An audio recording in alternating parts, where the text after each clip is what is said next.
Muy buenos días, amados hermanos, amigos. Hoy quiero traer el devocional en video en Facebook. El video de hoy, o el devocional de hoy, fue de Efesios capítulo 2, versículos 1 al 5. Y Él os dio vida a vosotros cuando estabais muertos en vuestros delitos y pecados, en los cuales anduvisteis en otro tiempo, siguiendo la corriente de este mundo, conforme al príncipe de la potestad del aire, el espíritu que ahora opera en los hijos de desobediencia, entre los cuales también todos nosotros vivimos en otro tiempo, en los deseos de nuestra carne, haciendo la voluntad de la carne y de los pensamientos, y éramos por naturaleza hijos de ira, lo mismo que los demás.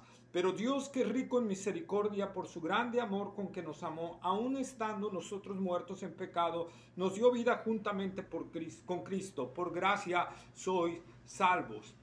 Hermanos, meditemos dos cosas, dos situaciones que nosotros encontramos aquí. Una, la situación de la humanidad sin Cristo, la situación de la humanidad con Cristo. La situación de la humanidad sin Cristo es una situación, la Biblia lo describe como muerte. La muerte en la palabra de Dios es separación. Nosotros encontramos tres tipos de muerte en la palabra de Dios. La muerte física, que es la separación del alma y el cuerpo. ¿Sí? La muerte espiritual, que es la separación del hombre con Dios por causa del pecado, y la segunda muerte o la muerte eterna, que es la separación definitiva del hombre con Dios en un lugar de tormento. Entonces encontramos esos tres tipos de muerte. Muerte en la palabra de Dios no significa dejar de existir, significa separación, repito. Y la palabra de Dios aquí en Efesios capítulo 2, versículos 1 al 5, nos narra de la muerte espiritual. Todos nacemos con muerte espiritual, todos nacemos separados de Dios. Por cuanto todos pecaron, están destituidos de la gloria de Dios. Todos nacemos con una naturaleza pecaminosa y por ende separados de Dios. Pero también nos describe otras cosas. Por ejemplo, nos llama como hijos de desobediencia. Es decir, el que no es de Cristo está en constante desobediencia a Dios. Por ejemplo, hoy pasó Halloween, muchos celebraron Halloween, ¿verdad? Muchos celebraron el Día de Muertos cuando Dios dice que aborrece todas esas cosas. Y ahí están en constante desobediencia. Es decir, practican el pecado, andan en el pecado. Eso es una muestra de que sigues muerto espiritualmente. Cuando a ti el pecado no te constriñe, cuando a ti el pecado no te redarguye, cuando a ti el pecado no te hace sentir miserable, es que eres un hijo de desobediencia. O sea, para ti la desobediencia a Dios es algo normal, ¿me entiendes? Y entonces tienes que oír el Evangelio y tienes que venir a Cristo porque es el único que te puede dar vida, ¿sí? Entonces, hijo de desobediencia, muerte espiritualmente, hijo de desobediencia a Dios, pero también nos dice hijos de ira.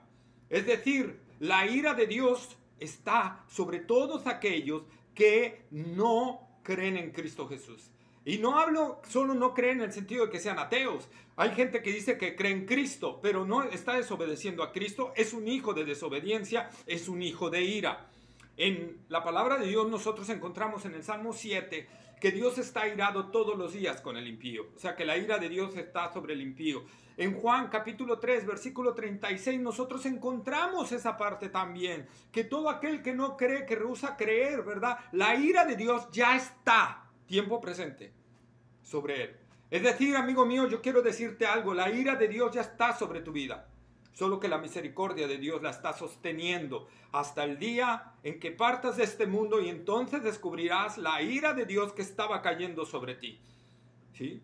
Que solo la misericordia de Dios la estaba sosteniendo. Entonces encontramos estos que éramos arrastrados por el pecado, dice la palabra de Dios, siguiendo la corriente de este mundo, ¿sí? Como una hoja que cae en un arroyo y la corriente se lo lleva, hasta que la hoja encuentra un objeto que la detiene. No la hoja busca el objeto, sino el objeto la detiene. Hasta ahí la corriente puede llevarla. Pero aún así a veces la envuelve y la saca de ahí y la sigue llevando hasta donde quiere la corriente, ¿verdad? La palabra de Dios, el profeta Isaías dice que nuestras maldades nos llevaron como el viento. Es decir, así es, amigo mío.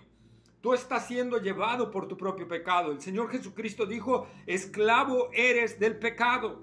Todo aquel que hace pecado, esclavo es del pecado. El apóstol Pablo también habla de esa esclavitud al pecado, que antes de Cristo éramos esclavos del pecado.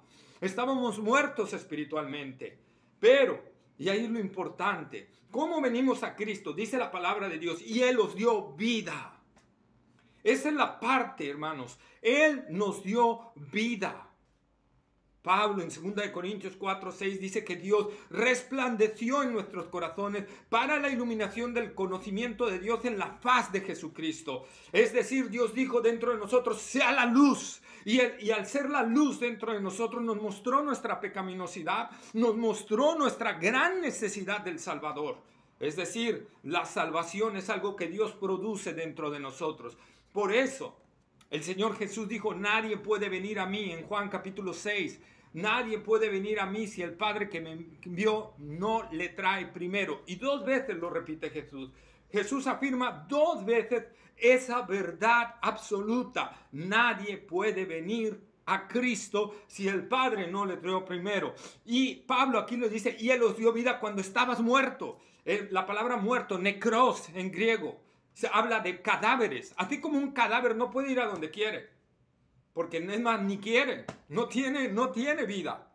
No puede ir a donde quiere. Es más, un cadáver lo puedes patear y no te va a regresar las patadas ni el golpe. Un cadáver no tiene hambre, no tiene sed. Un cadáver está muerto, simple y sencillamente. Y aquí es lo que Pablo está utilizando, esa referencia de cadáver, para entender que nosotros no hicimos nada en la salvación. El que nos dio vida fue Dios. Y a través de esa vida que nos infundió, nosotros buscamos a Dios. Juan capítulo 3, versículos 3 y 5, Jesús habló del nuevo nacimiento. Un hombre, un teólogo, el más grande maestro quizá que había en Israel en ese entonces, ¿verdad? Nicodemo. Y le dijo, Nicodemo, si no naces de nuevo, no puedes ver el reino de Dios. Y luego le dice, Nicodemo, si no naces del agua, o sea, de la palabra de Dios y del Espíritu, no puedes entrar en el reino de Dios. Hermano, si no hay un nuevo amigo, si no hay un nuevo nacimiento en tu vida, si Dios no produce esa nueva vida en ti, no puedes entrar en el reino de Dios. Esforzaos a entrar por la puerta angosta. Sí nos manda la palabra de Dios a esforzarnos, pero ojo, si Dios no hace la obra, no podrás. Por eso Pablo dice en Romanos capítulo 9, no es del que quiere ni del que corre, sino de Dios que tiene misericordia. Dependemos totalmente del poder de Dios. Por eso Pablo dice en Romanos 1:16, porque el evangelio es poder de Dios para salvación a todo aquel que cree, al judío primeramente y también al griego. La fe nos es dada y lo vamos a ver en un devocional más adelante cuando lleguemos a Efesios 2:8. La fe nos es concedida, el arrepentimiento nos es concedido. Amado hermano, la salvación es una obra de Dios, plena, entera y totalmente, ¿verdad? Y Pablo después remacha, pero Dios que es rico en misericordia. Cuando nosotros andábamos perdidos en el pecado, hermano, pero Dios que es rico en su misericordia, por su grande amor con que nos amó, aun estando nosotros muertos en pecado, nos dio vida juntamente con Cristo, por gracia sois salvos. Cuando éramos enemigos, Dios nos reconcilió. Cuando éramos enemigos, Dios, dice aquí la palabra de Dios que Dios nos amó. Ojo, y aquí lo está diciendo, Dios no amó a todos. Dice que Dios amó a aquellos que les dio vida. Aquí lo está diciendo el pasaje, aún estando nosotros muertos, ¿verdad? Pero Dios que es rico en misericordia, por su grande amor con que nos amó, aún estando nosotros muertos en pecado, nos dio vida. Es decir, si el amor de Dios es para toda la humanidad, entonces toda la humanidad va a ser salva. Y hablaríamos de universalismo, y eso no es cierto. Tenemos que hacer una diferencia entre el amor benevolente de Dios y el amor complaciente de Dios. Dios solo se complace en su Hijo amado y en aquellos que están en Cristo, por estar en Cristo.